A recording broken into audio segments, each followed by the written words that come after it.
Another day filled with news, and I want to say good afternoon there to Dr. Yog Mahadeo. How are you doing, sir?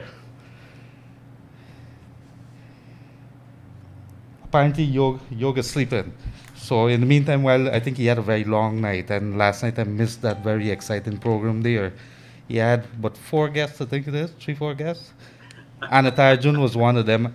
How did it go, Yog? Did you enjoy yourself? It, it went very well. In fact, I think a lot of our viewers and listeners who joined us last night, they were able to see how much Guyana ecosystem means to this country and how much not paying heed to what's happening on the ecosystem side is going to cost us dearly in the long term. So it's been good. Very good. So there are lots of news today that is happening. For example, let's get straight into it. And we want to say good afternoon to all of our viewers and listeners across this nation, this wonderful nation of ours. Yoga wake up this morning. I woke up since about 4 o'clock. I did not sleep. Just because there's so many things to do and there's a lot of energy in me. So I'm breathless. Upstairs, downstairs of Kaichun, there's lots of steps to climb, lots of steps to descend. That is because you can't stop the progress. And the progress it is for what this country needs. We need to get up. And talking about getting up, it has been announced today that the National Grade 6 exams is on. And we could remember a couple days back, they announced that the CSEC, CXC would have announced that CSEC would have been held somewhere in July. I'm going to try to bring up this statement that came from the ministry this morning. Yogan, if you just bear with me, I know thousands Sure. of students would be waiting who would have been writing the grade 6 exam. As we know, the common entrance growing up, we knew it as common entrance. It's a national grade 6 examinations. And so let us go right into it. So there's a DPI statement, there's a government statement coming out this morning, and it says that NGSA to be written by July, parents and students to be adequately notified. The National Grade 6 assessment, NGSA, is expected to be held within the next 2 months. This disclosure was made by Minister of Education, Dr. Nicolette Henry. The minister explained that ample time will be given to parents and students to prepare and the urge parents to work along with the children. The technical officers are working on that. They're planning to roll it out and get the students to write the examination soon, Minister Henry said. Additionally, the minister said that in light of the curfew and other measures put in place by His Excellency David Granger, the National COVID-19 Task Force, schools will not be reopened before June the 3rd. So don't, we could expect not for another couple of weeks. And I guess by June the 3rd, they're going to have another statement at that point in time. I could tell you, York, based on what I'm hearing, it's not going to open back in June. I doubt it very much in July. We're looking probably at September, the earliest, for any opening. Correct. And the statement continues. Minister Henry noted that her office recognizes the importance of the exam and is working to ensure that no child is left disenfranchised. The ministry would have to get the blessings of the National Task Force and the Minister of Public Health when the plan is finalized, she stated. The NGSA was originally set for April 8th and 9th, but was postponed amid concerns about COVID 19. The ministry said it will be providing continued academic learning online via social media platforms, along with more traditional media such as television and radio and yoga. And so if persons want to know more information about that, they could go to the ministry's website. That is www.education.gov.gy/web. And they could be able to access the NGSA practice test papers here. It's a very important thing. Many students looking out for that. So we've asked a couple minutes back, I spoke to the Ministry of Education officials. They're trying to get some officials onto our program, Yog, so they could tell Guyana a little more about what is happening when it comes to NGSA, but not only NGSA. It has to do with schools reopening. It has to do with CSEC as well. So that is a big one. We have to continue paying attention to that. You know, a lot of parents are very, very worried there, Yog. I know that you're worried. Yes. Some parents are getting a little jittery because, you know, when you have kids for a very prolonged period, we love our kids, but you can't not have them in an environment that is learning conducive. So There is some other big news today, Yoga, and I would want to hand this over to you as soon as I pointed out what it is. I'm seeing Kaicher News here. The main headline, it's screaming, in fact. Kaicher News analysis, Mingo spreadsheet, widespread manipulation of Region 4 figures in 17 ballot boxes. And Kaicher News, based on this, has done an analysis which indicates that there was big disparity in the various records that Kaicho News would have analyzed. They would have looked at Mingo's figures, the statements of polls, and the statement of recounts. And it seemed to suggest certain things, and I want to bring you straight into this discussion. Mhm. Had you had a look at the report this morning, Yoga, and what are some of the conclusions? Is it consistent with what you would have been saying and what you would have been finding?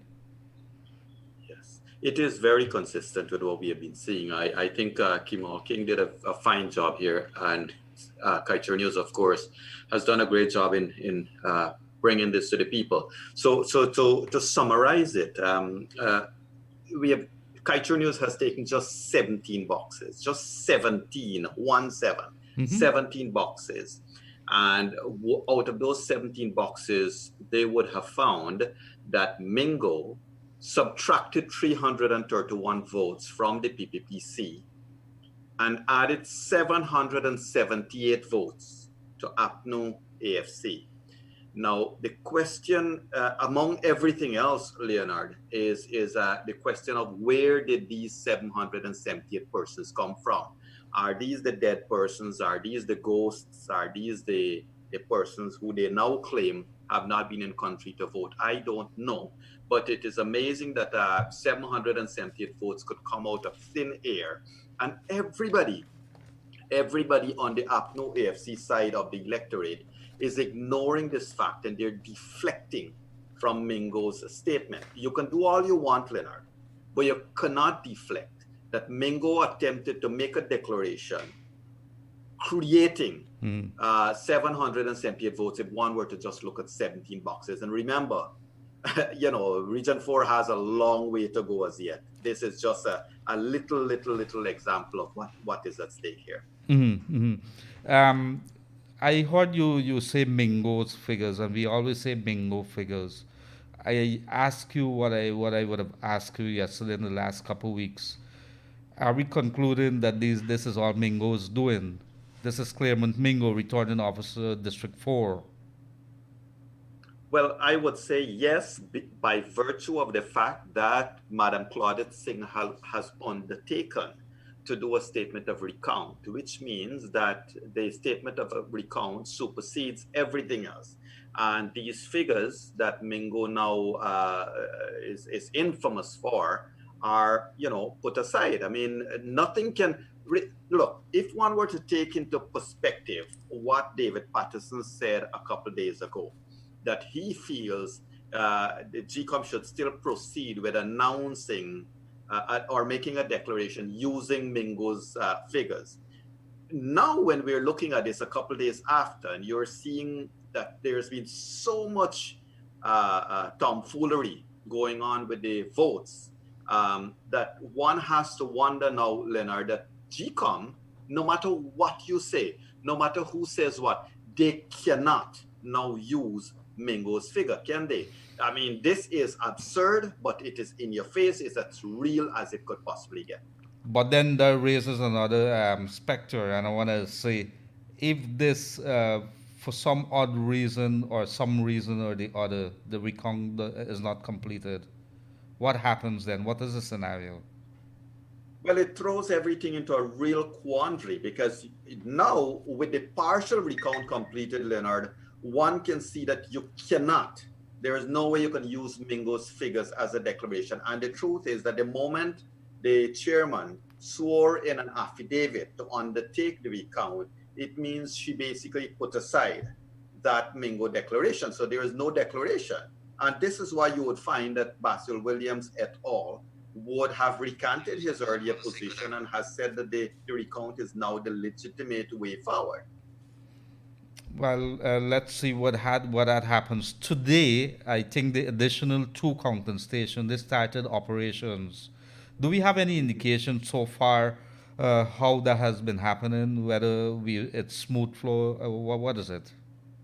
Yeah, well, it seems to be smooth. I've gotten a little bit of a feedback that the process is smooth. However, what is extremely strange is that the two additional workstations have been put in place, but have not been allocated to count the largest district and the most troublesome district, that is Region 4. So the two additional workstations are basically being used to do the other districts and not Region 4. We still need to get some confirmation to Leonard, because remember, as Region 1 and Region 2 would have been completed, I think it's regions 10, 5 and 10, I think, would be the ones that would be using those workstations. But I'll need to get some confirmation for you for those. I'm looking at the front page here of Kiteshare News, so I'd have to check back if this is the one that I went to. I'm almost sure. I have a feeling it is, but I'm going to give you a little more details on that. But there seem to be a strange mix-up of vote in the voters list at the ballot boxes at that nursery school in Diamond, the new Diamond housing scheme. Yog, tomorrow I think you had managed to, for your room 592 show, that you're able to get Commissioner Vincent Alexander. That is would be an interesting program, and because he has been given his stake, and I think he has some legal background, like very careful with his words. How do you see that playing out? Is he going to come out defending the process that is happening? How do you believe Well, that's going to? Leonard, what we do know about Mr. Alexander is that he is very open to taking critique and to answering questions put to him. So I think it promises for an interesting discussion tomorrow night. Tonight, however, you and I are going to we're going to host Josh Kanhai and I think Miss Eiffel, on that Cardis Eiffel, yes, and Dr. Josh Kanhai on 592. But Leonard, I want to bring you back to something very quickly. There is another amazing piece of information that came out of the Artichoke Convention Center this morning. I don't know if you had the time to go through everything that was hitting you this morning, Leonard. I'm sure not. But if one were to take Belladrum, if one were to take the Belladrum district, and you use that as something to estimate what's happening in the Artichoke Convention Center, at the Belladrum area there, at that polling station, using the statement of recount, we found that the APNO AFC at the Artichoke Convention Center, Mr. Colin Bino, would have made objections for approximately 24 voters. Let me repeat that. At the Belladrum polling station, there has been an objection raised for 24 voters in the recount process by, I think, party agent Mr. Bino. However, Leonard, what struck me strange here is that at Belladrum station, all the votes went to the APNO AFC. So they basically objected to even their own votes at this stage, and we are awaiting feedback as to what may have transpired here. I would want to think that, in the process of doing things, the way they have done things, they have continued to raise objections based on what information they have in their hands. Remember, these observations or objections are not necessarily proven. They're just the questions that are asked. And one would go that the PPP's agent, in answering those observations, said that no proof existed to disqualify those 24 voters. Wow. So it's all happening down there. Two more counting stations at the Artichoke Convention Center. And so we're going to get some other indications a little later as we continue to bring our live. That Sky Show Radio has been working very hard to bring you the live. I think tomorrow, Yog, would be 2 weeks since the recount would have started. And so in a very short while, they continue to bring in the lives that is happening there, speaking to the persons who are involved in the recount process there. In a very short while, we have an interesting interview, Yog. This is a gentleman who is an ambulance driver at the GPHC. His name is Oswald Bedlow. So, they have been working, the staff is there at GPHC and so many of the hospitals have been in the front line, and there's special units, and he's one of them that would have been in the front line of COVID-19. With Kaito Radio. Join us daily, Monday to Friday at 13 hours 30 for COVID-19 and Elections Watch with senior journalist Leonard Gildarie and Dr. Yog Mahadeo. Join us as they keep you updated on the latest news on elections 2020 and the COVID-19. COVID-19 and Elections Watch, only on Kaito Radio. Kaito Radio, the radio with a difference.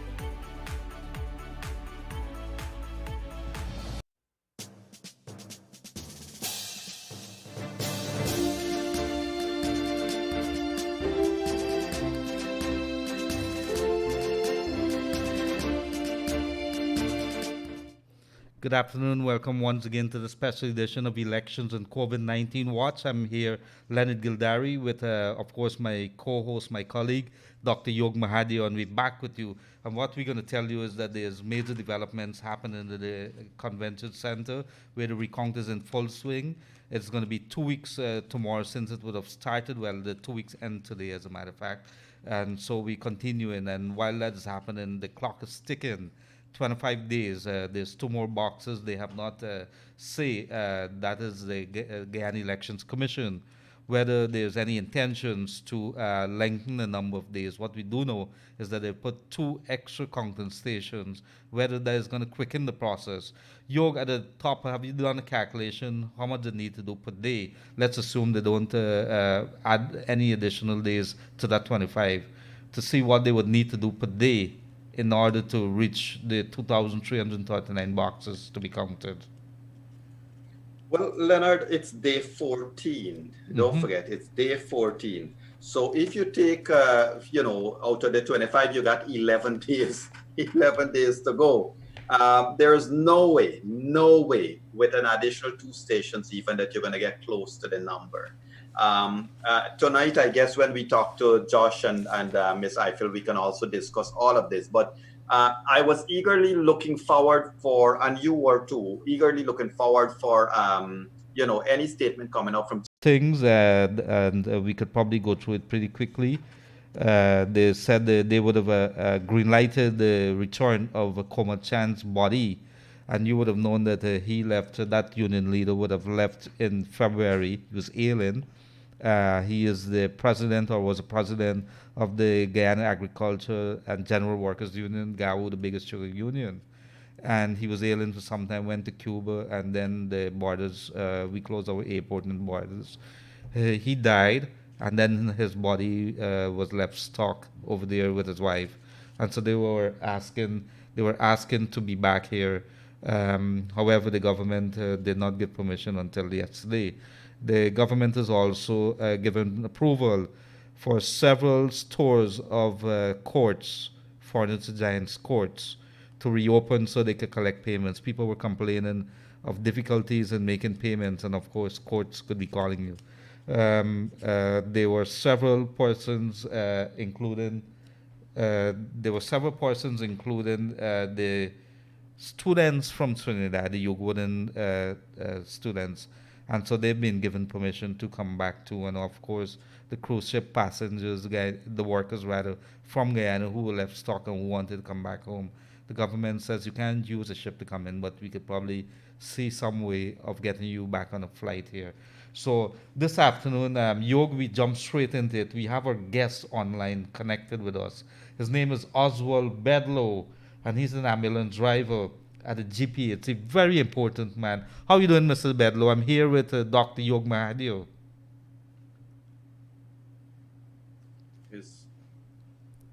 Your audio is off, sir. Yes. Yes. So while we try, good afternoon, Mr. Bedlow. You hearing us? Yes, I hear you loud and clear. Good afternoon. Very good, very good. And we see you very loud and clear too. You seem very chipper. You seem very energetic. I think that's what the job entails, that you get cracking on whatever you're doing. Yeah. And so we want to say welcome on to Kaito Radio. Let's get right down into things. You guys have been, we've been described as some of the heroes that is coming out of COVID-19. You would have Thank you. seen things. You would have been working round the clock with our doctors, our nurses, our cleaners. Everybody paying the little attention. Everybody participating in making this happen.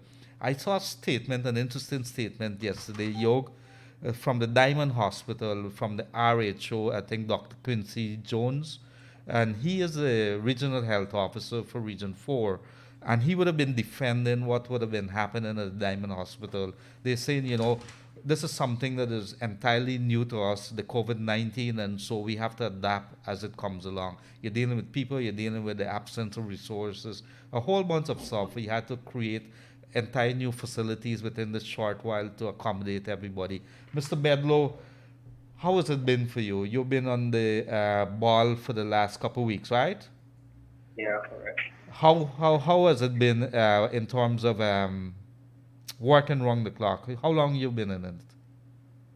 Well, from day one, but it was challenging from first. When was day one? Eventually, When was day one? It was about 13, the 13th of March to be exact. so you've been working since then. Have you been going home? Well, I'm living alone, so yes, I have the option to be going home. So, Well, I ain't gonna even ask there. I think you might wanna ask you. So have you been staying at the hospital or so? But yeah. tell us a little about when 13th of March kicked in. What happened then, and what happened afterwards? Let's hear from you. Well, from the 13th of March, with my first attempt of assisting the patient under this condition, I was freeze, like literally freeze, didn't know what to do. But at the end of the day, the patient still had to be transported from point A to point B. So it was a kind of challenging situation. Eventually, I get to overcome it. Um, I feel a little bit more confident in the job now that entails. You've been, I understand, sir, Mr. Bedlow, that you have been an ambulance driver for about 5 years now at the Georgetown Public Correct. Hospital. You were the Correct. one, without we're not naming any names because we have to respect the privacy of patients. But you were the one that would have dealt with ground zero. Did you Correct. did you had any training before when it comes to putting on the other than the mask they put on the mask? But here it is that you were thrown right into the battlefield. Uh, Yes. what happened? Bef- yes. Before the whole pandemic starts at GPHC, we had a rundown Hmm. led by Dr. Bovell and team. So they taught us how to use the face mask correctly, how to use the PPE, how to take it off, how to decontaminate yourself. So everything is in full. Were you a little scared at that point in time? What you know now in terms of your knowledge of protecting yourself? Did you know it at that point in time? No, based upon the training, we didn't have no clue. But as the patients start traversing, then the fear stepped in, and I had to find the power to overcome it It's soon, very fast. and before I know that Mr. Yog Mahadeo would have some questions for you, but did you has your life changed because of this? Have you seen some things with the pain, what the patients are going through? Has it changed your concept of what life is all about? Yeah, based upon the condition where you sit and watch the patient going through, it like bring you into a whole new dimension. It put your thoughts back to like what more step would you put in place to get a better tomorrow for yourself based upon this pandemic, and what next to do even though there's limited option. Is this the real Mhm. is this the real thing? Should people be worried about COVID-19? You see some people are still very how you say it, skeptical as to whether this thing is serious. People are still gathering, people are still doing what they're supposed to be doing on a daily basis. They're living life as normal. Should they be living? What would you say to them, the persons who are going about the business as if there's no big deal? What would you say to them? Well, this thing is very, very real. And as much as I'm working at GPHC as an ambulance driver, sometimes you sit and you explain to people, you say, hey, wear your face mask, be careful on the road. You know, like these is things that you'll be going through on a daily basis. And it's not nothing easy to look at a patient pampering for breath, and there's not much that Action. But let me tell you, it is not easy. Yog, you hear me? Yes, I can hear you. Yes. Sorry about that. We think that we seem to have lost the feed there for a little while. Mr. Bedlow, you hearing us? loud and clear. Very good. Sorry about that. So you're telling us that you would see what I really what I could not capture between March and now. We would have seen some videos, but I want to hear it from you, Mr. Bedlow. What does a patient go through when they have COVID or the coronavirus? Well, most times of me witnessing is be like you, they pampering for breath. And it's not like if you're attending to a patient that have no strength, you're dealing with vibrant, strong persons and that are just panting for breath and the whole entire body just vibrating like if you're on a chair of vibration. So it's very challenging. And the patient, the cells that going through it, they know what it is like. And you would have dealt with how many patients that were tested positive? A whole lot. A whole lot. Yeah. Then keeping count, but a And wide variety. I'm going to ask my colleague here, Yog Mahadeo. I know he's rearing to go because there's so many things that we want to learn about COVID.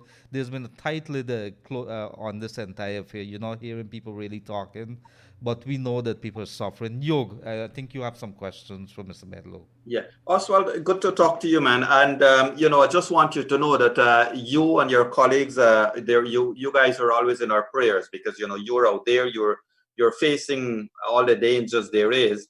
I must say, in a light moment, as I make a little joke here, that I'm sure with COVID-19, your driving experience is much better because there's less cars on the road, right?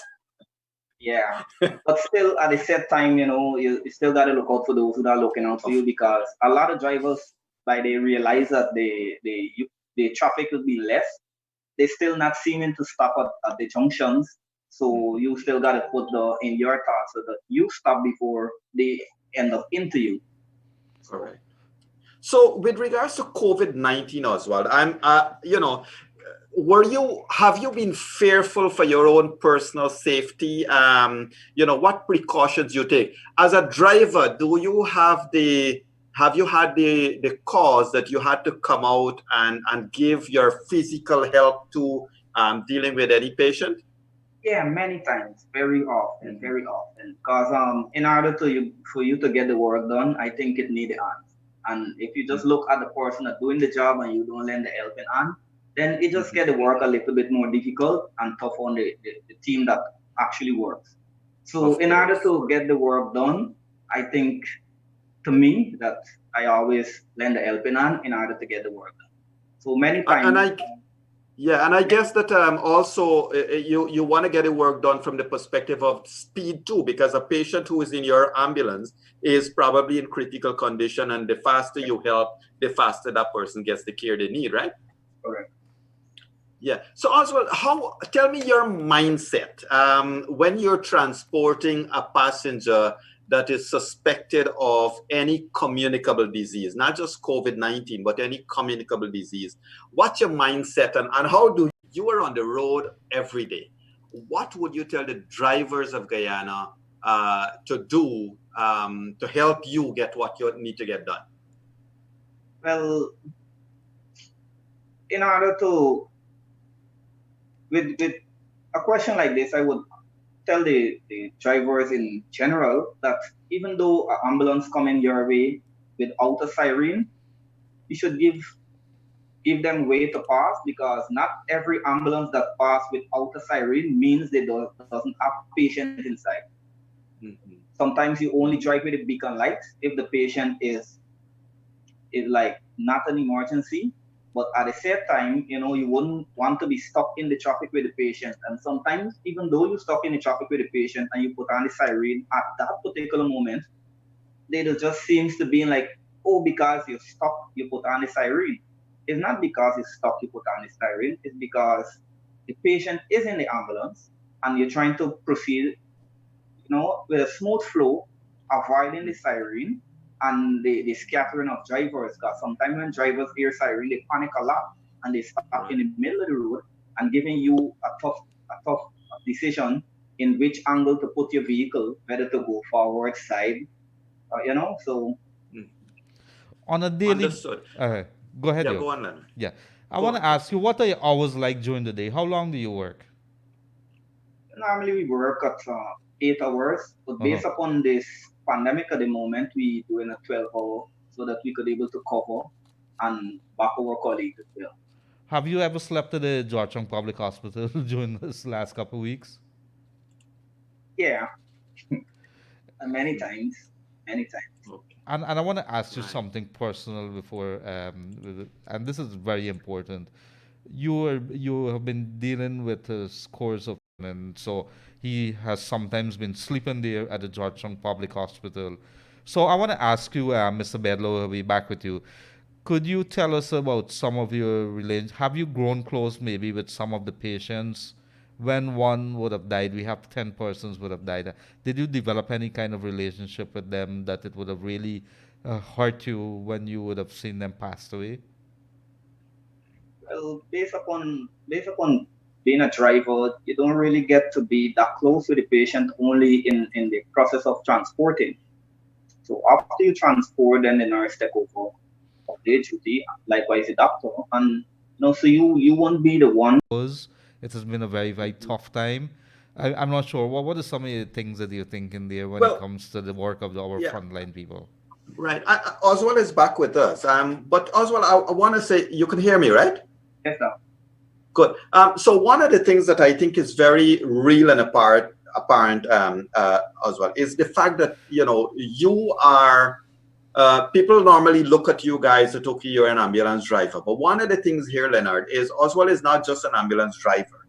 He is a go-getter. He doesn't just drive then. He assists, he does what he could do. He helps in every which way possible, based, I guess, upon the instructions of whoever would be the health personnel accompanying him at that stage. But one of the important things, Oswald, is do you wear your mask?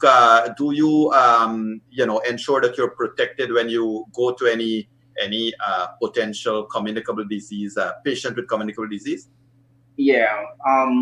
We wear masks, PPE, the regular, the Yeah. necessary thing that they give us pertaining to, like I said, before you leave to the trans, the doctor notify you exactly what you're going. So you're gonna able to be prepared. You're gonna be equipped to deal with the situation. Mm-hmm. Understood. Well, thank you for that, Leonard. Yes, Mr. Bedlow, did you ever cry at any point in time for some of the things that you would have seen? And it's a very serious question in terms of this is not something that is usual. It's not a everyday occurrence as a normal life as a driver. But did it really hurt you? Some of the things that you would have seen, being your hands were tied, you can't do anything. You did say a little earlier that you could see people panting for breath, gasping for breath, and you can't do anything. Did you ever cry? Yeah, you get emotional, very emotional when the staff in the ambulance, working so hard to resuscitate the patient and they lost the patient. As the other guys who were there working the shift, what's the general talk between your colleagues with regards to COVID-19? Is there a general great degree of concern? Do all of them share this? As Leonard said earlier, some people are still skeptics, Yeah, well, the drivers, our pool very small, so we all have this understanding of the situation that's going on presently. So we sit down at times and chit chat about the situation. And, like if I go through a challenging moment, I would sit with them and explain so that even if they have the opportunity, like it reached them, they would know how to deal with it based upon my experience. Likewise, the next driver do the same. And what would you say to the people of Guyana, Mr. Bedlow, when it comes to our capacity or our readiness to deal with it? What would you say? Should we change our attitudes when it comes to dealing with COVID-19? Yes, presently we should, and this is the time for love right now. You don't have to know anybody to share some love because it needed, and adhere to the rules because we could control this thing. We could get system in place. We just have to be obedient and control. Like follow the guidelines. Mm-hmm. And you prepared for the long haul. This seems to be an indication that we're not out of the woods as yet, that this is far from over. Are you prepared for that? Yeah, I already bent my mind, so I'm here. Thank you very much for that. Yog, I'm not sure if you have any more questions for Mr. Bedlow. So, Mr. Bedlow, Oswald Bedlow. Sorry. Yes. Yeah. Not questions per se, Oswald, but just wishing you guys well on behalf of the entire team here. Keep up the good work, and certainly I hope and pray that you guys remain safe because we need you. Thank you. And thank you, dear Mr. Bedlow, one of the frontline workers when it comes to dealing with COVID-19 in Guyana, and he would be one of who we would consider the heroes of this entire pandemic here. They would have been working round the clock. They would have been putting the shoulders to the wheel, ensuring that things happen, that people move from area to area. They did the work very quietly, but without them, the wheels could not have been turning. Mr. Bedlow, thank you very much. Sorry, we are looking at you. We are looking at so many others who would have been doing the things very quietly. Thank you very much, and do have a pleasant rest of the day. Yeah, thank you once more to having me here. Yes, sir. And thank you, dear. So, Mr. Oswald Bedlow, he would be an ambulance driver at the GPHC, working since early March when it comes to making sure that COVID-19, that we're dealing with it and dealing with it in a very serious manner. And it's not been an easy thing. They have been working, sometimes sleeping at the hospital, and he might be a little shy telling us what some of the things he would have been seeing, but I'm sure it's not. Know that we have to pay very close attention to Region 9. It's wide open borders. I think over 1,000 kilometers or 1,000 miles, I'm being told. I have to check that back. But there seems to be problems with managing the border and how people are crossing. While there's a Takatu Bridge, the main point, people have been walking across. People have been using boats to get across. We head straight into the phone lines now. Good afternoon, caller. You in the air? Hello, good afternoon. Yes, good afternoon, sir. Good afternoon to both of you. Yes. Have you seen the Kaichor today? Well, we work at Kaichor News as well. I work at Kaichor News. You work at Kaichor News. You noticed the article that Freddie Kusum writes about PPP rigged the election? Yes. I would like you all to investigate this and give us on it on the radio. So I know you all don't go. What is the question? What is the question? Parties, but I like you all to investigate it, and probably tomorrow you could mention it. No, what is the question? What is it that you want to know?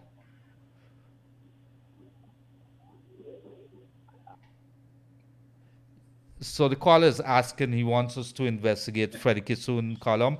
Well, let me say it. I did read the column, and I had a good laugh. Freddie has his own style of writing that is not easily imitated. Let me say that. Freddie has his own style of writing that is not easily imitated.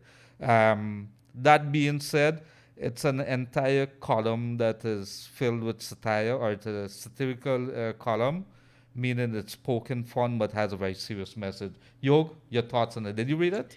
It's making its rounds on the video. I've read it and I shared it on my Facebook page, but I put a warning on top. Warning, if satire is an unknown concept to you, please do not read. To the caller there, I'll tell you, Freddie is a wonderful journalist, a wonderful writer, a historian in his own regard. And, that article is what we call satire in writing as an author too. You look at the references he makes, like, for example, there is no place called, what is it, Kaichor Falls Park, in terms of having a farm there. So, it is something he did trying to put things together to show how ridiculous an argument of having the Russians hijack a manual election is. Freddie would probably have to answer for himself why he has done this, Leonard. But to the wider world, it is very clear that it is satire, or as we say, sarcasm, or Yes, irony, anyhow you want to put it. yeah, and it's very clear. And so I think after Freddie wrote that article, I believe that Freddie locked the door and he pulled out the cards from his phone and did not take any calls today. I'm almost sure of that. I'm going to try calling him afterwards and see what exactly he's going to have to explain there, Yog. But I found it. I think it was a clever piece of writing. It was a clever piece of writing, and especially the conclusion, that, okay, you have 35,000 ID cards, of which 30,000 was from the dead. Right. One needs to put that into context, Leonard. Look, the truth is that if you were to go back a couple of weeks, 2 weeks, 3 weeks, 4 weeks into time, Leonard, where did Mingo get all those figures from? Based on what we are seeing, what Kite Your News itself published, and what I'm seeing now, based on some other figures that I'm seeing, listen to these statistics, Leonard. 165 boxes for Region 4 has been counted. 165 boxes. You still got 714 to go, right? Mm-hmm. Of the 165 boxes, 52 boxes can be in this country when we try to make certain illogical arguments into logic. And the conversation would have to continue, Yog, with regards to the Mr. Mingo and whether he is the one that did that, he's the one that's responsible for that, or somebody did it, and ultimately the blame would have to fall on him because he is the returning officer for Region 4. But the conversation would have to continue because there's going to be some serious questions asked. Yes, caller, we go straight to the call. Caller, good afternoon, you're on the air. Hello, good afternoon, caller, you're on the air. Yes. I got a few questions. Maybe both of you all can see how you can, especially you. I know you got more ideas more than you learn. Yes, thank you. Now, Sunday, Granger went to the convention center, and he makes certain statements and so on. Anyway, let me forget about that. But now, yesterday morning, they moved that supervisor, Senator Rijama, for no reason. We don't know what the reason about it, and put the same man that they had the problem at Ashman Building inside there. But this thing looks so coincident. How do you see that? After Sunday, they put the same man back there yesterday. And yesterday, there's only 3 boxes they are actually, I think they count. Something seems to be wrong there. Well, it's a good question, and we're gonna have a discussion on that. Okay. Any other questions? No, thank you. Thank you very much. Yog, before I hand it over to you, I was paying attention to that particular story. And let's bring it, if you're not familiar with what the gentleman is talking about. There was a particular night when they were doing the tabulations down at the Ashman's Building in the first week of after elections on March the 2nd. And there was a gentleman who was being accused. I think he is a GCOM worker, who was being accused of suspiciously disappearing into a back room, and then there's some issues with a flash drive and whether he went home with a laptop that should not have been in his possession afterwards. That belongs to GCOM. He is being placed in another position, and the People's Progressive Party in opposition has asked or raised questions about his being at the recount proceedings there at the Artichon Convention Center. Yog, your thoughts? Like you and like that caller, Leonard, one has to be, and I'm not talking just about the combined non-governmental parties. I'm also talking about the coalition. The coalition, remember, represents a number of political parties, Leonard, that they went under one ticket, yes. So one could imagine, let's just say a CN Sharma, or let's just say somebody else. They're looking at what's going on. But you have the guys, you have Shaz Ali, you have Timothy Jonas, you have Josh Kanai, you have all of these people, you have Ganesh Mahipal, all of them there. And yet GCOM is to make certain decisions, for example, to add 2 workstations and to say, okay, these 2 workstations will not go towards the count of the most heavy region, region 4. So some of this thing is illogical. In addition, the caller is right. That is a very great concern that you would insert into the process for no logical reason, somebody who has been seen by this nation to be extremely below the board with regards to ethics and integrity. And remember, everybody keeps screaming and holding up the placard of ethics and integrity. But here is my counter, Leonard. So that is a concern. But I still have confidence. I still have confidence that the other people in that room are going to ensure that no tomfoolery goes on where anybody is concerned. The worst that can happen here, as we have seen happening from day one, is an extreme slowdown of the process. And if that's the intention, well, it means the other regions are going to finish, because everybody has said they're there until it's ended. It doesn't matter what. The only concern I have, Leonard, goes back to what we said half an hour ago, that the CARICOM people are now saying that they can't stay here forever. They need a definite timetable. And that is something that GCOM would have to answer. Well, I don't understand. I always thought, and I like to think along business lines. When you take decisions, you have to ask yourself continuously, you as a businessman, as a manager, as an executive, what is it that I expect to get out of the decision? Is it the best decision that is being taken? And could I capitalize on this? What are the benefits of it? And so one would have thought that when you add in 2 counting stations, 2 extra counting stations, and that is the thing that is baffling a lot of persons. Region 4 was the one that was raising all the questions. It was the cause for the elections recount. So why would you not maybe wanted to concentrate on the region that has the biggest problem? And so while we hadn't probably start Region 6, I would have thought that you would have wanted to concentrate on Region 4, which the problem is, let's get it over with, finish with that. It's the biggest region, yeah. 800 and something, 839, right? Correct. But here is my counter. Let's put everything on the table. All of the PPPC in particular had a problem with the Region 4. When all of those problems raised up, ACNU AFC said, well, we have a problem with every other region, and every region must be counted. So you know what, Leonard? I hate to say it in this way, but let them count everything. Count everything, because whoever has whatever to hide, let it be exposed in this recount. So yes, it's illogical that you would allocate the additional workstations to a non-Region 4 workstation. But in the end, as the other regions get completed, those empty workstations will then be added to the Region 4.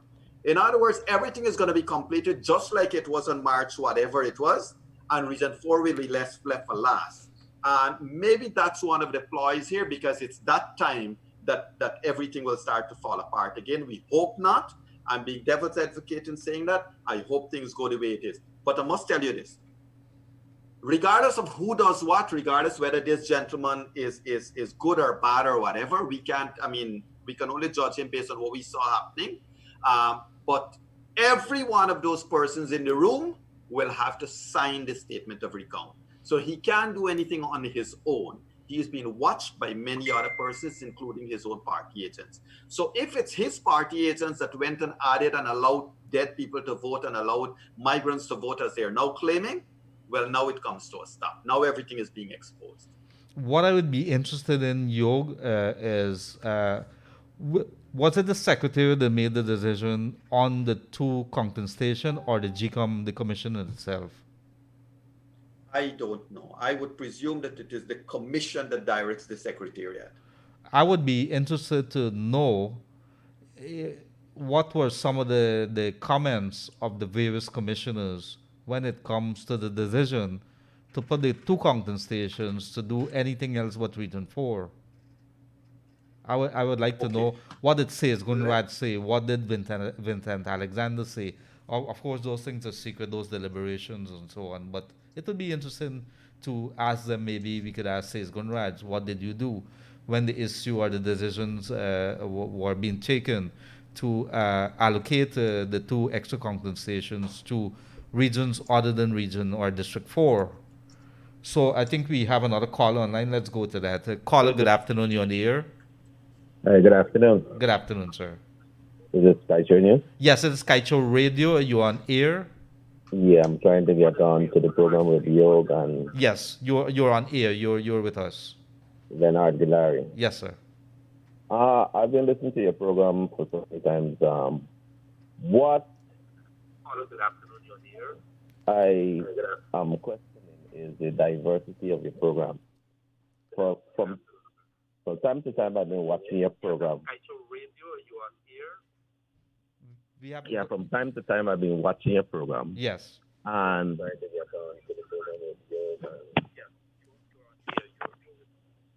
hello? Yes. We have enough feedback there. Could you turn on the volume on your radio, please? All right, I'm gonna turn off the audio on the computer. Yes, please. All right. Please, thank you. Now, what I have a problem with is not much of a problem, but when I look at the composition of the panel of most of the time that you have, there's not this diversity in terms of the members of your panel. The fact of the matter is that you and Mr. Mahadeo has been on this program, and I know Mr. Mahadeo from time to time is trying to give a kind of clear and balanced report, but for the optics sake, there's not this diversity on your program. So so that's the comment that you want to make. Yes. Okay. And we know for a fact that there is the big spotlight is shined on Mr. Mingo and all the irregularities that allegedly be committed by him. Yes. But equal emphasis is not being placed on the other irregularities that have been found in the other regions. Why is that? The other irregularities, you want to point out very quickly to us, so what are some of the other irregularities? Well, there's a question of one, persons that are claimed to be dead and may have voted. Two, persons that might have migrated and have voted. Unsigned oath of identity. People taking oath of identity that they're an XYZ person, but there's no correspondence signature to that declaration. Okay, and you have how many cases of this? Let's look at the dead one very quickly. How many dead persons that you knew that you I don't know. You don't the know. number. You don't know that. I am not quoting numbers. Okay. All right. Right. So good. We talk about. So we can answer you offline, right? Yeah. I'm not finished. Yes. Go ahead. Okay. There is also statement of certificate of employment, which are now being found for Region 1. All right? Yes. Certificate of employment are now being found in ballot boxes. There are also cases of on-stamped ballot papers for joint service voters, and the irregularities are numerous. If you're supposed to be fair, you need to highlight those things and not just focus on one person. That's my contribution. Thank you very much, sir. Thank you very much. Yog, let me address the one part, and then you could probably deal with the dead and the other issues here. We have been... I don't like how that sounds. No, that's all right. and we're going to take... Look, the caller has raised some very pertinent points here, and let us say what it is. Let's call a spade a spade. We have, of course, I think leading up to elections, and we have to go back before to understand what happened after. I have interviewed the president of Guyana on this program here. I had Comrade Ramjitan. I had all the different ministers here. On the opposite side, we would have had the opposition. I had Bar Jagdeo. I had the opposition presidential candidate for the People's Progressive Party, Irfan Ali. We would have had Robert Badal leading up to all of that, leading up to 25th to March 2nd. After that, on the day of elections in itself, we would have been talking to everybody, all the ministers and everybody who would have been there. After, I think, when everything hit at the Ashman's building there, and things started going downhill there, we started reaching out to the coalition officials, and this is from the various parties, and they're saying, the time is not right. It's not proper for me to call names, but we have, up to this morning, I've written to the Ministry of the Presidency to interview the President. We have reached out consistently. I could speak on behalf of myself, and I think Yog would probably tell you the same thing. We have called on officials to be on the program here. So that is not for the sake of not wanting to do it. We want to give them. In fact, the Kaicho radio every single day would be talking to the opposition and the coalition officials at the convention center there. And we've been putting it up on our Facebook page. When it's time for us to go live, we go live. And we've been doing it, and it's been getting thousands of persons. We've been talking to commissioners on GCOM, Vincent Alexander, Desmond Trotman, Cathy Hughes a couple of days back, and we could go on and on and on. Basil Williams a few days back, and every single day we have them from both sides of the divide coming onto our radio here. So we have been reaching out to them. This particular program here, they have the coalition have the coalition have their own how you say it. They have their own forum that they have a preference to go to. We can't force them to come here. However, we have been inviting them, and I think they should put rest to whether we have any intentions to bring them. We have reached out to them consistently, Yog, and I think over to you. Correct. Well, Leonard, I mean, if I may comment on that, the caller obviously has his own notions as what a balanced panel would be. To the caller, yes, we continue to. Everybody, as Leonard rightly says, you don't find the PPP bigwigs want to come here, or the PNC bigwigs. They have their own programs, they have their own channel, they have their own everything. We have to work hard to bring anybody here. Now, Leonard, onto the point of the accusations or the allegations that we are focusing a lot on Mingo's declarations and not on the other stuff. Here is my response. Mingo's declarations form evidence. It's there. You see it, you can compare. Here is one other thing. The PPP's SOPs, which Leonard and I never use on this show here, it formed an evidence because the PPP placed it in public records. APNU AFC refused, they were scared or something, they never placed there, so we could have never drawn a comparison. We have to work with what's available to us. So what we did, what Leonard and I decided to do, we took the SOPs that we gathered by photographing the polling stations. We took those from Kaiser News and other media houses. That's what we used. Now, Leonard, the other fact of the matter is that the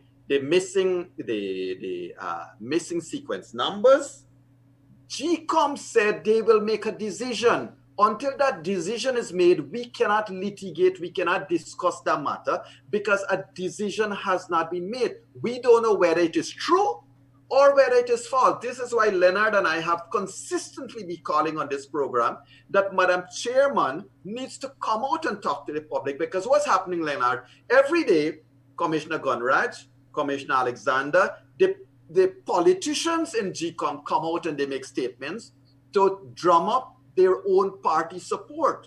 We don't know all we hear is GCOM is to make a decision. And the other thing, everything you hear about ID cards or everything you have heard so far about dead and about migrant people, sir and madam, all of these are called observations. In other words, they are allegations made in the room. Nobody has proven it. Nobody has given a document to say this is certifiably so. And we don't know. So Leonard and I cannot go and propagate allegations here based on uncertifiable truth. So come back to what I said at the top of this piece here, Leonard. What we do know undoubtedly, is Mingo read certain numbers out. There is audio, there is video of those. What we do now know is that the SORs are there's audio for it, right? And so that's what we have, and that's what we will compare. And that's where the analysis is, isn't it, Leonard? Yes, and I want to agree with you. Every single day, the only person that is really talking to us from GCOM is the public relations officer about certain things, and she would be discussing